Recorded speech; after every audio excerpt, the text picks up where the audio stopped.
예배를 처음부터 드리면서 느끼는 것이,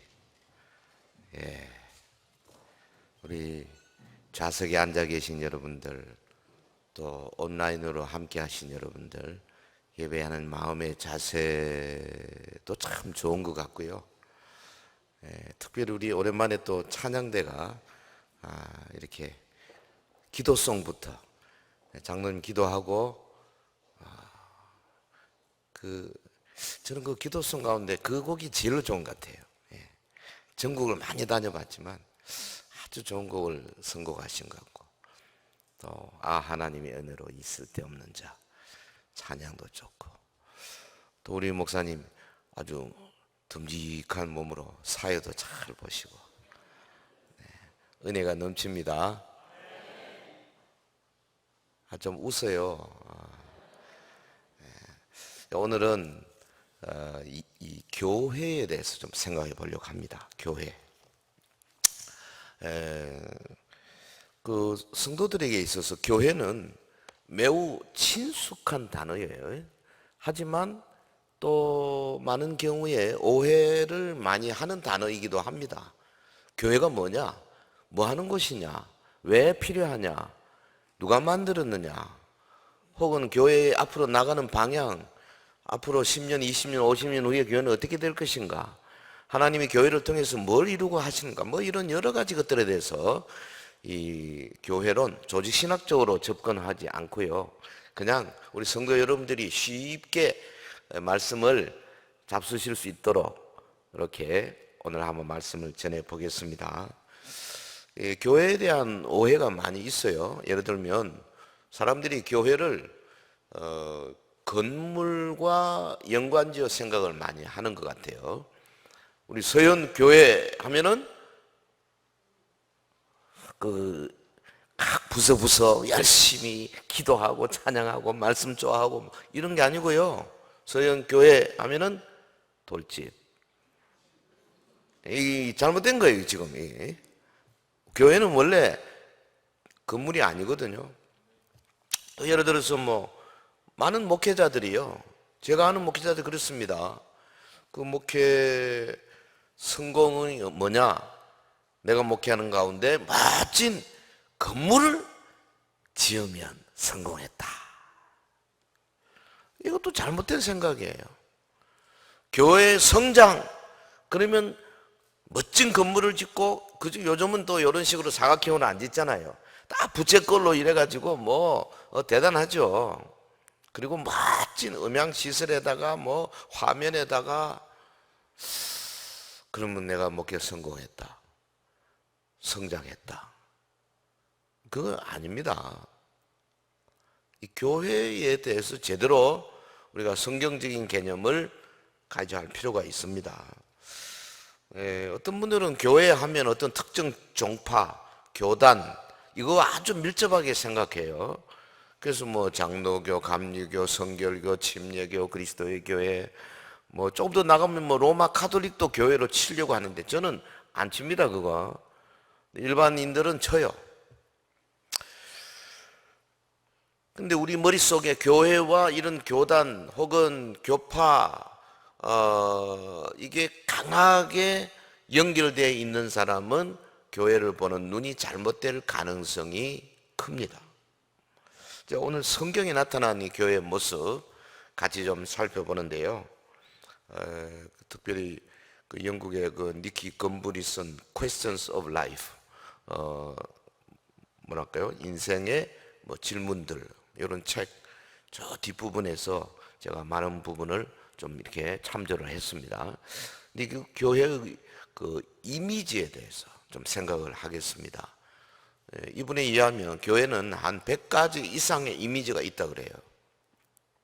그런데 그 다 할 수가 없고요, 한 주보에 제가 요약한 대로 한 5가지 이미지를 여러분이 소개하면서 내가 서현교회를 그렇게 생각하고 있나, 내 교회론이 그런 건가 좀 비교해 가면서 교회에 대한 이해, 인식을 좀 넓히시고, 그 다음에 거기에서 오는 어떤 하나님이 주시는 교훈이 있을 겁니다.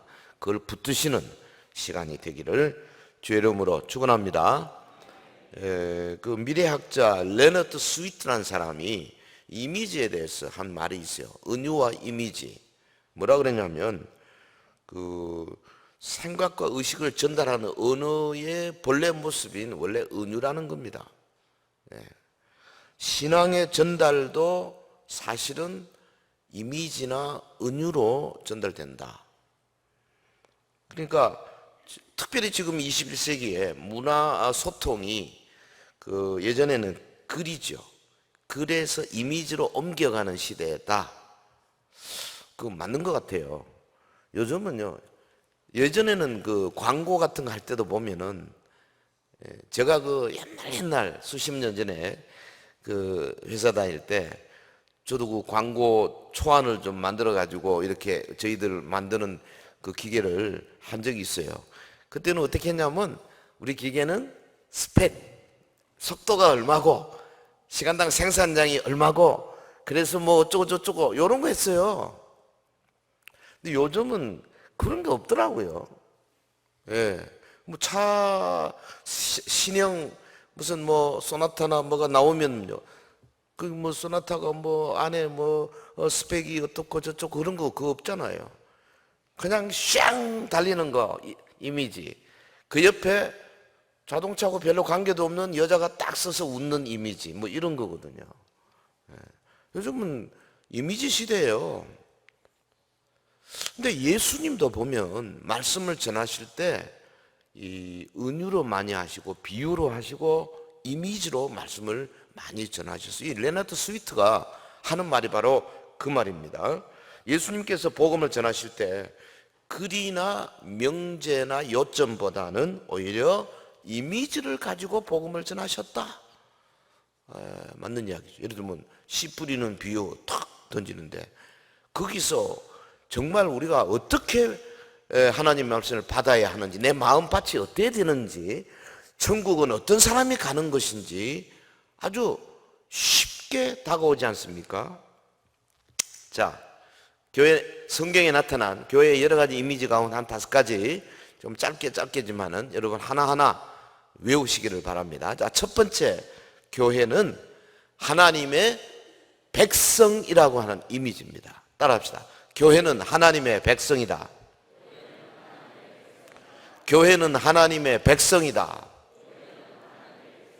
거기 뭘 의미하냐면 교회가 건물이 아니라는 거죠. 네. 건물이 아니고 사람들의 모임이다. 이게 아주 가장 중요한 아마 첫 번째 되는 교회 이미지라고 말할 수 있을 것입니다. 우리 읽어주신 본문 베드로전서 2장 9절에 보면 그러나 너희는 택하신 족속이요 왕같은 제사장들이요 거룩한 나라요 그의 소유가 된 백성이니. 자, 10절 같이 할까요? 시작. 너희가 전에는 백성이 아니더니 이제는 하나님의 백성이요. 너희가 하나님의 백성이요. You are the people of God. 하나님의 백성이다. 그러니까 이게 뭔 말입니까?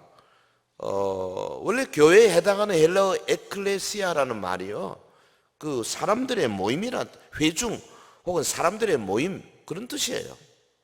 근데 이게 이제 하다 보니까 교회가 건물이라고 하는 개념으로 많이 자리 잡게 그 누가 시킨 것도 아닌데 그렇게 됐어요. 교회는 사람들로 이루어진 겁니다. 사람들의 모임이 교회입니다. 예컨대 서연교회에 속해 있는 성도들이 어느 날 뭐 저 어디 바깥에 공원이나 어디 가서 거기서 예배를 드리고 있으면 거기가 서연교회예요. 할렐루야. 사람들의 모임이다. 이거 여러분 절대 놓치지 마시기를 바랍니다. 어떤 사람들이냐? 서연교회의 교인은 누구냐? 바깥에서 예수 믿지 않고 있다가 예수 그리스도를 자신의 주님으로 영접함으로 많은 공인 앞에서 여러 사람들 앞에서 공식으로 세례받고 믿음으로 내가 예수님을 믿습니다 고백하고 하나님의 자녀가 된 사람들이 서연교회 이루는 교인이 되는 거죠. 그러니까 세례라고 하는 것을 통해서 교회의 멤버가 되는 거죠. 그 멤버 한 사람 한 사람이 모여서 교회를 이루는 겁니다. 근데 세례는 뭔데요?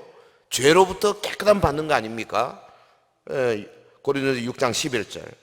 세례가 뭡니까? 그리스도와 함께 죽었다가 새 생명 받아서 살아나는 것입니다. 로마서 6장 3절에서 5절, 골로새 2장 12절. 그러니까 교회는 뭐냐? 죽었다가, 죄로부터 죽었다가 살아나서 새 생명을 받아서 예수님을 구주로 영접한 사람들의 모임이 교회다 그 말이에요. 할렐루야. 그 내가 교회 성도가 되었다, 교회 멤버가 되었다, 이거야말로 놀라운 축복이 아닐 수가 없는 거죠. 근데 혹 교회로 모이기는 모였는데 이렇지 아니한 분이 있을 가능성이 언제나 존재합니다. 세례 받는 수준으로 믿음을 갖지 못할 수가 있다 그 말이죠. 그러면 이 예배 때의 메시지는 어떻게 나가야 되느냐? 이 사실, 예수 믿는 그 법을 가르치고 믿는 사람들이 어떻게 사는 것인가 하는 것을 잘 이야기하고 생각하게 만들고 이것을 강조하고 권면하고, 여기 설교죠. 여러분, 이런 세례 받아 하나님의 백성이 된 사람들의 모임인 교회는요, 전 세계에 흩어져 있는데 아주 다양합니다. 뭐 예를 들어서 지금도 박해를 받고 있는 교회도 있어요. 혹은 전혀 박해 없이 뭐 자유롭게 모이고 자유롭게 자유로운 세계에서 참 그 평화를 누리는 교회도 있어요.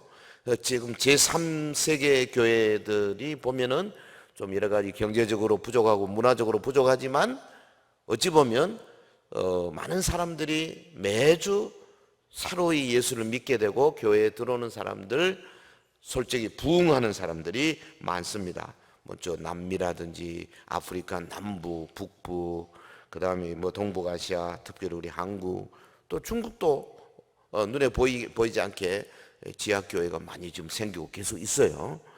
그러니까 아주 전 세계적으로 사람들의 모임이기 때문에 다양한 형태를 가지고 있지요. 근데 일반적으로 보면 자유세계에 있는 교회들이 굉장히 지금 어려움을 받고 있습니다. 여러분 1980년대만 하더라도 영국 교회가요, 불과 몇 년 사이에 한 100만 명, 200만 명의 신자를 잃어버렸잖아요. 그래가지고 지금 21세기 지금은요, 영국이 오히려 그 통계 지난번에 보니까 무슬림들, 이 회교를 믿는 무슬림들보다도 숫자가 더 적습니다. 이게 영국이 어떤 나라입니까? 거기서 킹 제임스 버전이라고 하는 어마어마한 성경을 번역한, 지금까지 최고의 번역으로 꼽히는 그런 성경을 만들어낸 나라 아닙니까? 스코틀랜드 같은 데 가보면 그 장로교회 발원지 아니에요? 어마어마하죠. 거기 영국 국교도들이 그 메이플라워를 타고 미국 가가지고 미국을 세운 그런 기초를 만든 사람들 아닙니까? 근데 지금은요, 너무나 자유롭게 되다 보니까 거기에 막 동성애들이 들어오고요, 막 다른 종교들이 들어오고, 이거 교회가 아주 완전히 아마 5%도 안 된다 그래요. 그동안에 선교사를 굉장히 많이 파송한 나라인데 지금은요, 제3세계로부터 선교사를 받아야 되는 그런 나라가 됐어요. 우리나라에서도 거기 선교사 많이 파송했잖아요. 정말 참 심각합니다. 신약 성경은 이 사람들의 모임이라는 것을 매우 많이 강조합니다. 그래가지고 주로 소위 로컬 처치, 지역 교회들을 많이 강조하죠. 갈라디아에 있는 교회들, 혹은 에베소에 있는 교회들, 아시아의 교회들, 이런 말 쓰잖아요. 에베소에 있는 교회들 하면은 아마도 그 가정에 모이는 작은 교회들의 모임 같아요. 밀레도에서 사도 바울이 그 교회의 장로들을 불러, 요즘 같은 목회자들이죠, 가정교회 목회자들 불러가지고 막 자기가 지금 예루살렘으로 가면서 죽으러 간다고 이야기하고 그런 장면이 있잖아요. 교회는 사람들의 모임이다 이거예요. 실제로 신약 성경에 나타나는 교회들은 그 사람들의 모임이기 때문에 대개 그 세 종류로 큰 모임, 대그룹이 있고요. 그 다음에 아주 작은 모임, 우리 같으면은 이제 구역 같은 거, 셀이라는 개념이죠. 그 다음에 이제 이 큰 모임, 작은 모임, 중간 모임, 뭐 소위 영어로 말하면 칸그리게이션이라 그러는데, 그걸 뭐 우리는 지금 우리 한국 교회는 대개 전도회 형태로 갖추고 있죠. 그래서 이 세 모임 중에 큰 모임은 뭘 주로 강조하느냐 하면은 높이 계신 하나님, 전능하시고 장엄하시고 영원하시고 무한하신 하나님을 나타내기 위해서 가장 좋은 형태의 모임이죠. 지금 우리 대예배 같은 이런 모임이죠. 그래서 여기는 뭐 찬송도요 잘해야 되고, 찬양도 잘하고, 기도도 잘 준비하고, 설교도 물론이고, 성도들이 여기서 The High God, 가장 높이 계시는 하나님을 마음으로 체험할 수 있는 그런 모임이죠. 그런데 이게 이제 부족한 게 뭐냐 하니까 이 속에 사귐이 좀 부족해요. 성도들과 성도들의 사귐, 소위 코이노니아가 일어나기가 좀 어려운 입장이죠. 그래서 뭐를 만들었냐 하면은 구역을 만든 거죠. 셀을 만들어. 그래서 한 5명에서 한 10명, 작은 모임들이 모여가지고 자기 속에 있는 건 내놓고 기도 제목 나누고, 위에서 기도하고, 손잡고 기도하고, 뭐 이런, 지금은 이제 지금 이 코로나 바이러스 때문에 좀 어렵습니다만은 어찌됐든 교회는 그런 모임 필요하고요. 그 다음에 이제 중간 모임은 뭐냐 하면은 각 작은 모임에서 가지고 있는 은사들이 모여가지고 거기서 어떤 일을 하고, 사역, 예배, 전도, 봉사, 양육, 친교, 이런 사역들을 할 수 있도록 이렇게 만든 그런 모임이에요. 그래서 교회가 이런 모임들로 인해서 탄탄하게 성장되어지게 되는 겁니다. 여러분, 이 교회를 통해서 하나님 나라를 세워나가는 백성의 이미지를 놓치지 마시기를 바랍니다. 따라합시다. 교회는 하나님의 백성이다. 자, 두 번째 이미지는 한 걸음 더 나가서 그 하나님의 백성들이지만은 백성들이 누구냐? 하나님의 자녀들이다. 예? 교회는 하나님의 가족이다. 해봅시다. 시작. 교회는 하나님의 가족이다. 가족이다 이거예요. 그러니까 가족은 뭡니까? 한 분, 하나님을 아버지로 모시고, 이 우리 성도들은 모두 형제 자매다 그거죠. 형제 자매. 자, 2장 9절, 너희는 택하신 족속이요 그랬죠. 우리 요한복음 1장 12절 잘 아는 구절입니다. 같이 해보겠습니다. 영접하는 자, 곧 그 이름을 믿는 자들에게는 하나님의 자녀가 되는 권세를 주셨다. 예수님을 영접할 때에 하나님께서 자녀로 받아주신다. 자녀, 형제 자매로 받아주신다. 이거 굉장히 중요한 이미지입니다. 하나님의 가족이에요. 교회는 하나님의 가족. 다시 말하면 하나님이 우리의 아버지가 되고, 예수님은 우리의 구세주가 되고, 성령님은 우리 속에 내주하시는 분이 되신다 그 말이에요. 그러니까 우리끼리는 형제예요, 자매예요. 형제 자매는 때로는 뭐 이렇게 도닥거릴 수 있어요. 좀 뭐 이렇게 사이가 안 좋을 수 있지만 끝까지 안 좋을 수는 없어요. 예, 결국 돌아와야 돼. 우리는 어쩔 수 없어요. 이게 지금 형제 자매라고. 왜? 예수님으로 인해 가지고 이렇게 맺어져가 있잖아요. 도망갈 수가 없게 돼 있다 그 말이죠. 이 하나님의 가족이라고 하는 개념 속에 가장 중요한 소위 덕성, virtue가 뭐냐? 하나됨입니다. 하나됨, oneness, 하나가 되는 유니티입니다. 그 예수님은 자기를 따르는 사람들을 위해서, 예수님께서 요한복음 17장 11절에 보면 저희도 하나가 되게 하옵소서. 예수님이 하나님 아버지 앞에 기도를 그렇게 하셨어요.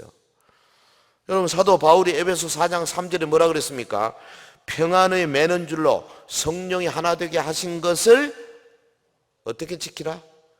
힘써 지키라. 요거는 저절로 되는 게 아니고 우리가 힘써 하나 되게 하는 걸 지키는 것이 필요하죠.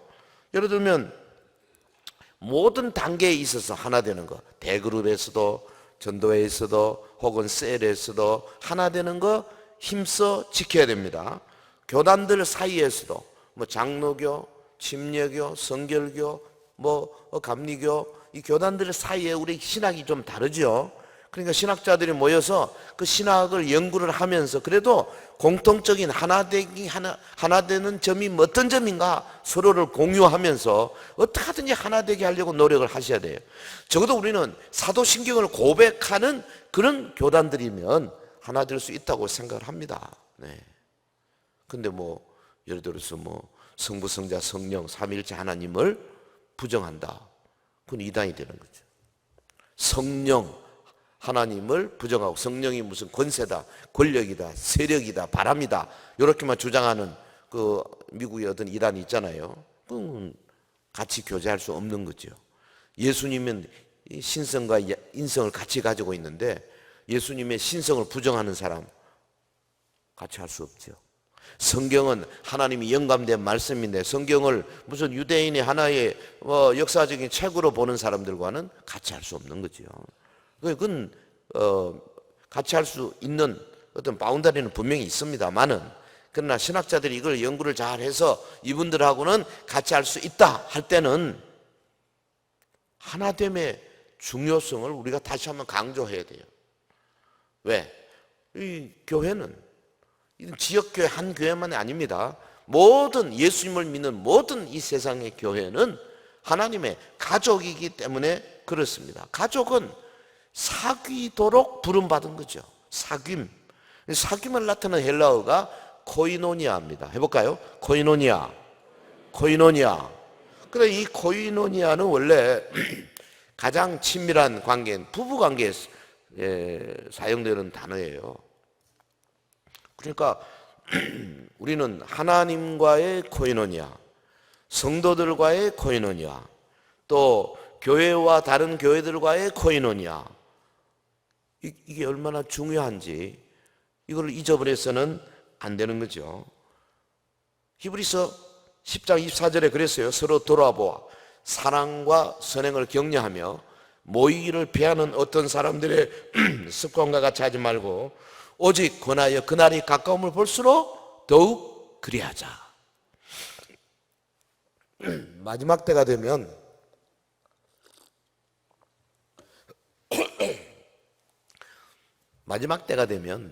모이기를 피하는 사람들이 많이 생길 것이다. 그런데 너 그렇게 하지 말고 다 열심히 모이기를 힘써라. 지금 코로나 바이러스 때문에 모이기가 어려운 시대입니다.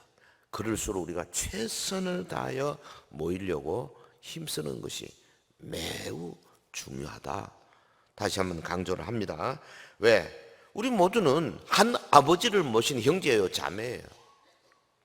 그래서 그가 정말 예수 그리스도를 주님으로 영접을 하고 성경에 말하는 진리를 그대로 받아들일 때 우리가 그를 형제 자매로 인정하고 받아들여야 하는 거죠. 성격이 좀 안 맞는다고, 좀 사람이 좀 못됐다고, 근데 어떤 윤리적인 그런 간단한 차원 가지고 쉽게 버릴 수 있는 것이 아니다 그 말이죠. 여러분 속에 우리는 하나님의 가족이다 하는 이 진리가 내 마음속에 얼마나 각인되어 있는가 잘 생각해 보시기를 바랍니다. 할렐루야. 교회는 하나님의 백성이고 교회는 하나님의 가족입니다. 또 세 번째, 이번에는 이제 그리스도론으로 돌아갑니다. 교회는 그리스도의 몸입니다.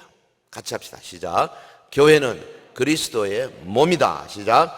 교회는 그리스도의 몸이다. 그러니까 교회가 몸이면 머리는 그리스도께서 머리가 되시는 거죠. 그러니까 우리는 몸 전체에서 우리 성도 한 사람 한 사람은 뭡니까? 지체가 되는 거죠. 손, 손가락, 손톱, 무슨 근육, 힘줄, 안에 내장, 간도 되고, 뭐도 되고, 쓸개도 되고, 위도 되고, 예? 이게 다 각자 여러분 한 사람 한 사람이 교회의 지체의 그 파트를 맡게 돼 있어요. 예, 귀도 있고, 눈도 있고, 코도 있고.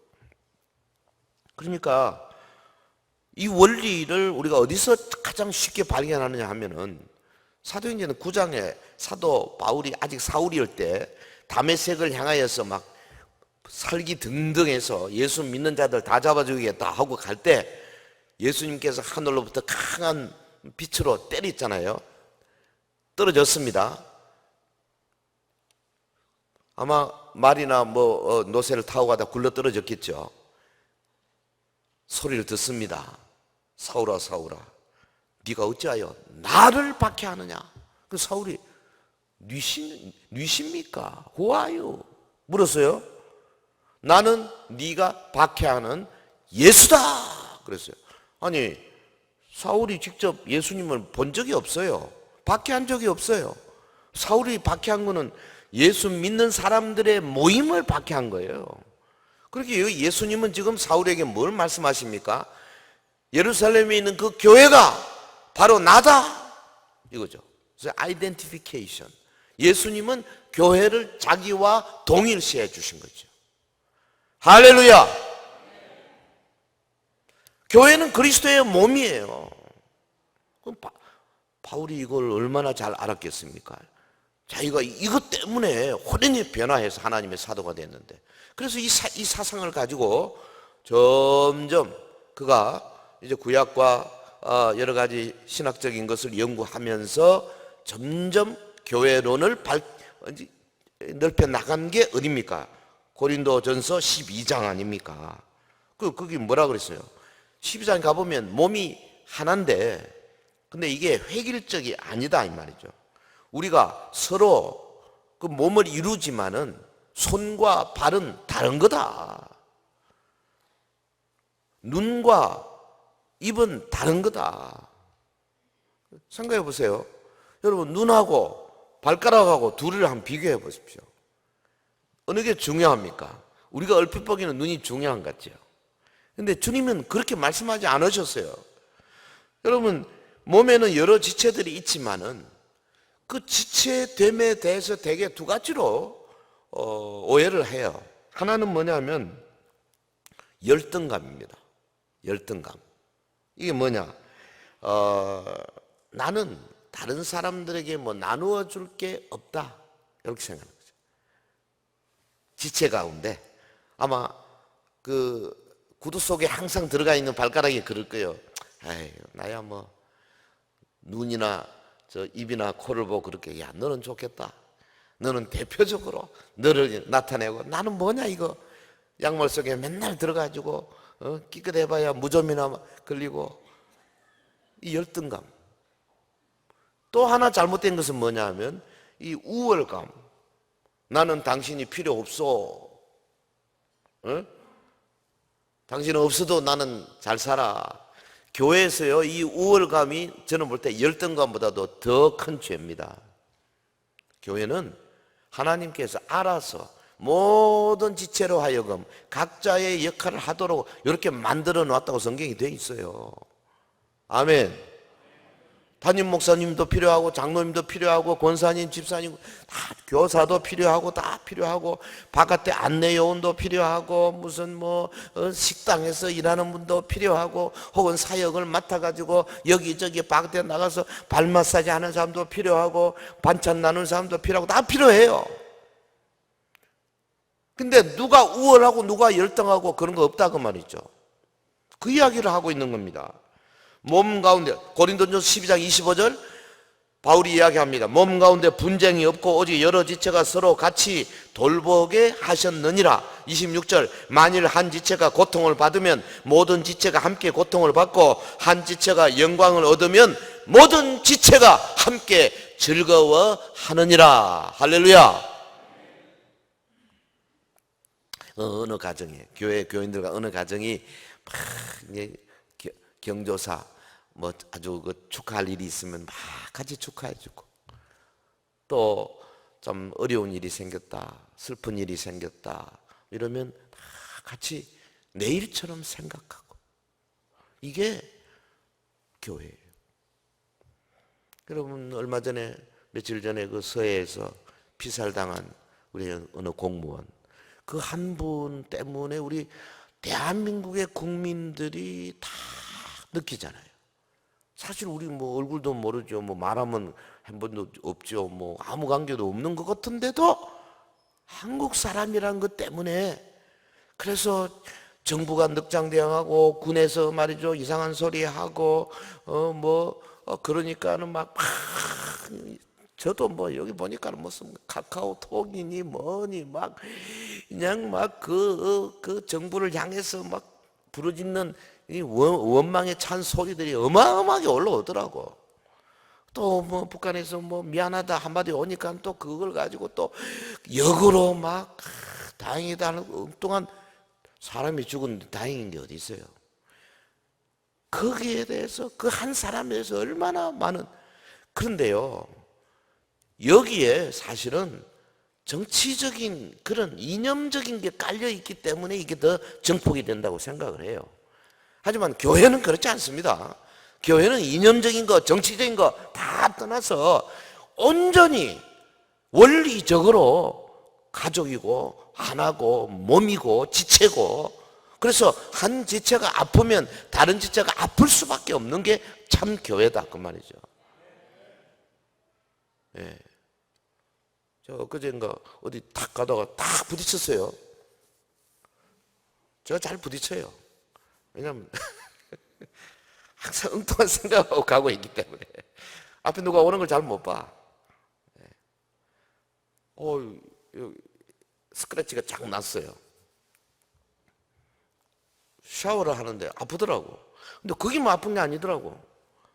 여기 뒷골이 그냥 막 아픈 거야. 이게 왜 이런가? 했더니 이놈 때문에 그런 거예요. 몸이요. 하나가 여러분 손가락 하나가 골마 보세요. 온몸에 열이 납니다. 불덩어리 나. 예? 코로나 바이러스 아니라도 열 난다니까요. 이게 몸이에요. 그런데 뭐 하나님의 그리스도의 몸이다 그랬는데 뭐 어느 지체가 뭐 좀 어려움을 당해도 느낌이 없다. 그러면 둘 중에 하나죠. 그분이 지체가 아니든지 내가 지체가 아니든지. 어느 교회 한 성도가 어려움에 처했어요. 그래서 다른 옆에 있는 집사님이 그 사람을 만났어요. 만나니까 이거 좀 도와줘야 되겠다 싶어. 그래서 이제 교회 사무실에 전화를 한 거예요. 참 굉장히 어려움 청했는데 이거 어떻게 하면 좋죠? 교회에서는 뭐 특별히 뭐 우리 예산도 없고 뭐 어쩌고 그렇게 된 거예요. 그러니까 이제 급하니까 자기가 이제 가서 막 돈도 좀 쓰고 막 병원에 데려다 주고 막 한 거예요. 그리고 하고 나서 담임 목사님이 전화를 했습니다. 목사님 이럴 수가 있습니까? 왜요? 아니 교회가 이럴 수가 있습니까? 그 어려움을 당해가지고 내가 그래 사무실에 이야기하니까 뭐 예산도 없고 뭐 그런다고. 그래서 내가 그냥 내 돈 가지고 이렇게 했습니다. 그 목사님 한참 듣고 있다가 한 말씀 하신 거예요. 제 생각에는 우리 교회가 그걸 잘 했네요.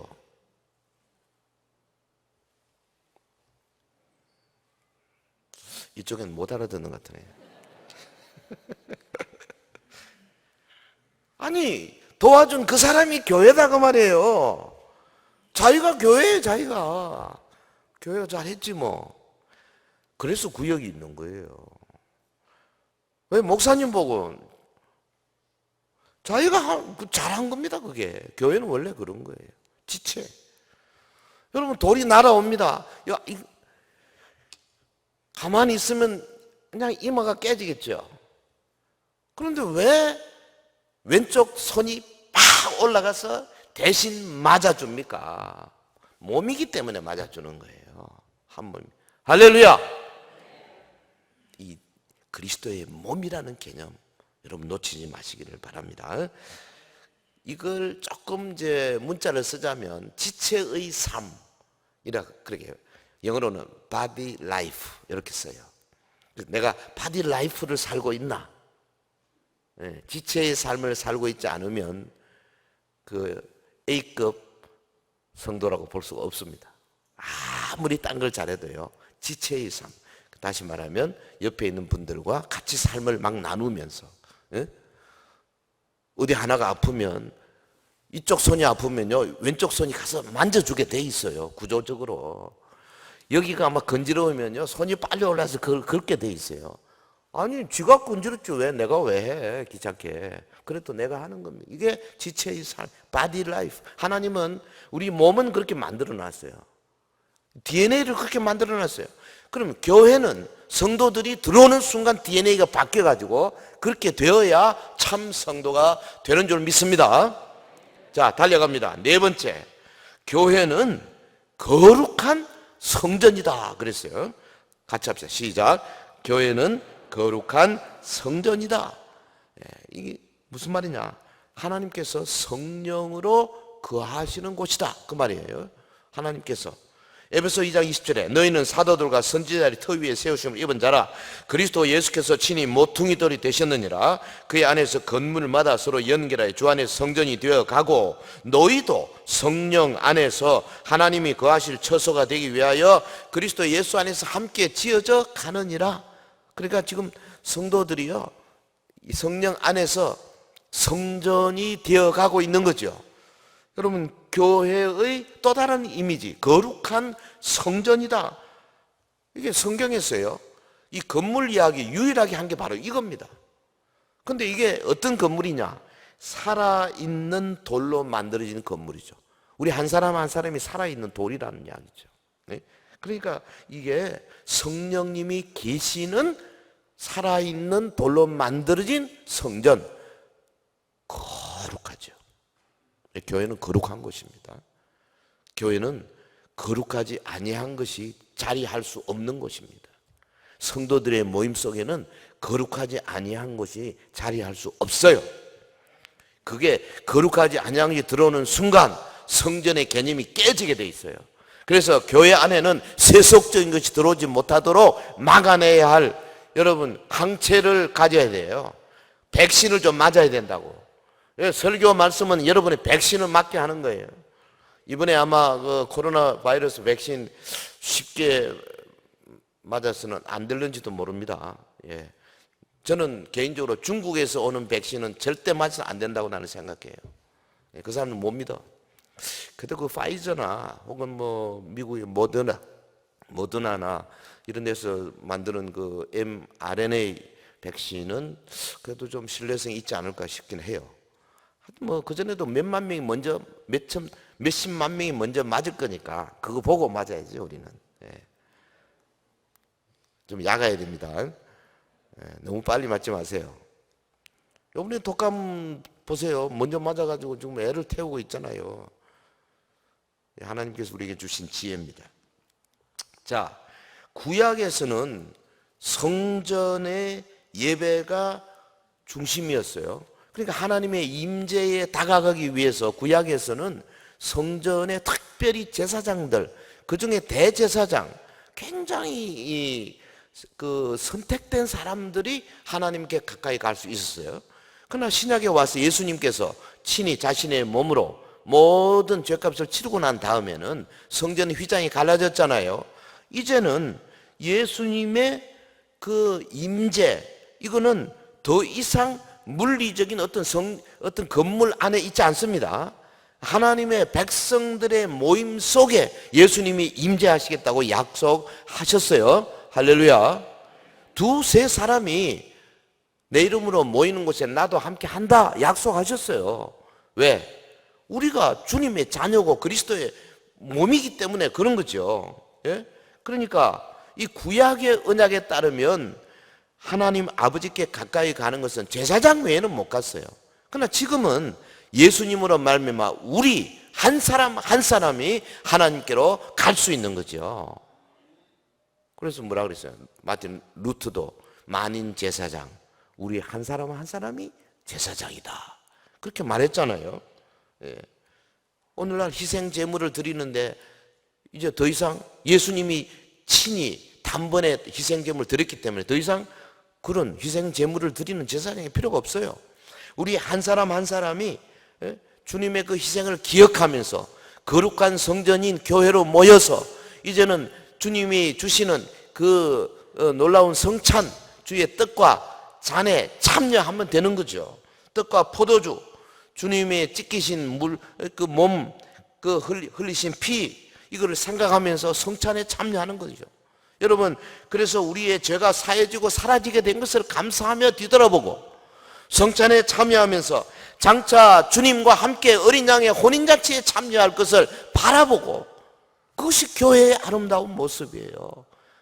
교회는 거룩한 성전입니다. 그래서 가능하면 여러분, 사람들이 모인 자리에서 이거는 좀 경건하지 않다, 거룩하지 않다 하는 단어를 없애세요. 그 야한 농담도 안 하시는 게 좋아요. 세속적인 가치관 이런 걸 가지고 어떤 여러분 전도회나 구역이나 이런 데 들고 들어와 가지고 이래야 된다 저래야 된다 안 하시는 게 좋아요. 말씀 중심에 하나님의 성경이 가르치는 그 원리대로 가는, 그것이 거룩한 성전의 모습이 된다 그 말이죠. 여러분, 우리 서영교회가 거룩한 성전의 이미지에 얼마나 부합되고 있는가 한번 살펴봅시다. 혹시 나 한 사람 때문에 주님의 거룩이 해침받는 게 아닌가 살펴볼 필요도 있어요. 그리고 여러분, 월화수목금토 내가 한 사람 한 사람이 주의 성령이 거하시는 성전인데 내가 나가서 성령님이 기뻐하지 아니할 그런 말, 행동, 그런 장소, 그런 그 행위 안 하시는 게 좋아요. 하여튼 그래서 술이나 담배나 혹은 그 춤추는 곳이나 가능하면 안 하는 게 좋다고 말하는 거죠. 무슨 율법적으로 이러면 지옥 간다 그런 개념이 아니에요. 우리가 하나님의 성전이라니까요. 아니, 하나님의 성전, 거룩한 성전을 어떻게 굴뚝으로 만들면 되겠어요? 안 되지. 깨끗하게 지켜야죠. 여러분, 건강관리도 잘 하시라고. 우리는 하나님의 성전입니다. 나 하나의 거룩으로부터 거룩한 성전이 시작된다 믿으시기를 주의 이름으로 축원합니다. 자, 마지막 하나 더. 교회는 그리스도의 신부다. 시작. 교회는 그리스도의 신부다. 한 번 더. 교회는 그리스도의 신부다. 그렇습니다. 그럼 교회가 신부니까 그리스도는 교회의 남편 됐죠. 그럼 예수님과 교회가 말하자면, 우리 어제 오후에도 우리 한장로님들 결혼식이 있었습니다만, 그 결혼 관계의 모델이 어디냐? 예수님과 교회예요. 이 남편은 예수님을 봐야 되고, 신부는 누구를 봐야 돼요? 교회를 봐야 돼요. 그 예수님이 교회를 지극히 사랑하듯이 남편이 아내를 지극히 사랑하는 거, 이게 당연한 거죠. 그 다음에 교회는 예수님을 온전히 순종하고 복종하고 주의 말씀대로 따라가는 거죠. 거룩을 유지하고 정조를 지키는 거죠. 일단 이단이나 사입이나 혹은 세속적인 그런 가르침을 안 받는 거죠. 마찬가지 아내는 남편에 위해서 철저히 순종하고 정조를 지키고 절개를 지키고, 이게 지금 교회와 예수님과의 관계가 우리 신랑 신부 관계와 똑같아요. 사도 바울이 어디입니까? 에베소 5장에서 그렇게 이야기했어요. 이 비밀이 크도다. 내가 그리스도와 교회에 대하여 말하노라. 이 신령한 교회가 사실은요, 지금 현재 우리 교회들이 여기에 A+ 받을 만한 교회가 별로 없는 것 같아요. 지금은 솔직히 그렇죠. 어떤 면에서, 능력 면에서 좀 약하죠. 예? 또 내용 면에서 보면은 알게 모르게 세속적인 것들로 많이 오염되어 있죠. 그건 인정해야 됩니다. 그런데 언제 우리 교회가 주님이 원하는 수준으로 깨끗하게 될 것이냐? 요한계시록에 나와 있어요. 대환란이 지나고 주님 앞에 설 때에 우리가 해를 입은 여자의 모습이 될 겁니다. 해는 그리스도를 상징하잖아요. 그리스도를 옷 입은 여자는 교회를 상징하죠. 예수 그리스도로 충만한 교회. 그래가지고 우리 주님과 함께 이제 혼인잔치를 하게 되는 그때 우리 하나님께서 우리 모두에게 신령한 세마포 옷을 입혀 주실 겁니다. 아멘. 그때까지 가능한 한 우리 개인적으로 신부의 모습으로 남편이 싫어할 거 하지 않고 가능하면 깨끗한 절개 지키고 정조를 지키고, 다른 우리 아내 같으면 남자에게 눈도 한번 주지 않고, 남편 같으면 다른 여자에게 눈길도 주지 않고, 오직 자기 아내, 자기 남편만 바라보고 평생 그렇게 사는 거 얼마나 감사해요. 교회는 예수님 외에는 딴 데 눈도 한번 돌려서는 안 됩니다. 아니, 예수님은 아예 그냥 교회만 보고 계신다니까요. 아멘. 예수님은 그렇지 않을 거 없어요, 여러분. 우리가 문제지. 거룩하고 순결한 신부의 삶을 사는 것. 그래서 우리 예수님 말씀하십니다. 너희는 하나님의 백성이다. 너희는 하나님의 가족이다. 너희는 나의 몸이다. 그리스도의 몸이다. 너희는 거룩한 성전이다. 그리고 너희는 나의 신부다. 말씀하시잖아요. 교회는 하나님께 속한 사람들로 이루어지면서 하나님의 가족처럼 묶여 있습니다. 머리 대신 그리스도께 절대 복종하고, 그러면서 서로 형제 자매로서 끈끈한 코이노니아를 유지하는 아름다운 모습. 그래서 사실은 우리 주님이 원하는 것은 이 땅에 교회가 천국의 이미지를 가져라, 여기가 천국이다라고 생각하도록, 안 믿는 사람들이 천국이 어딘데? 교회 보니까 천국이 있는 것 같다.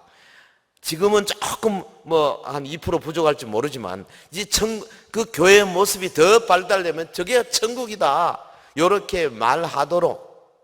안디옥에서요, 안디옥 교회가 안 믿는 사람들로부터 그리스도인이라고 말 받았지 않습니까? 그렇게 되는 거죠. 우리 오늘 서영교회가 여기 있는 이 중구, 대구 시내 혹은 영남 혹은 전국에 믿지 않는 자들로부터 천국 같은 곳이다, 이런 아름다운 라벨을 받게 될 때 그게 하나님의 영광 크게 드러나게 될 줄로 믿습니다. 믿습니다. 기도하겠습니다.